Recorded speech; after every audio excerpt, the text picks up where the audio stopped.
যারা ডিম নিয়ে বড় বড় কথা বলছেন, আমরা 12টা রাজ্যে ডিম সাপ্লাই করি এখন।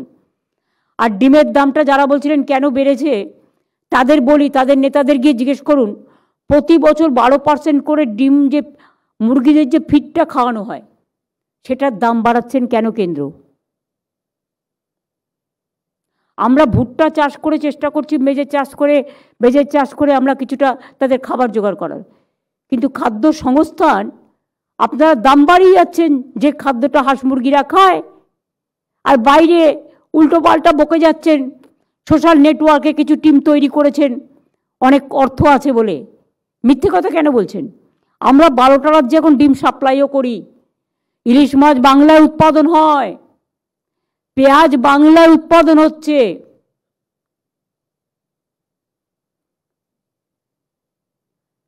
পেঁয়াজেরও কোল্ড স্টোরেজ হয়েছে, পেঁয়াজও আমরা এখন স্বয়ংসম্পূর্ণ, ইলিশ মাছে স্বয়ংসম্পূর্ণ।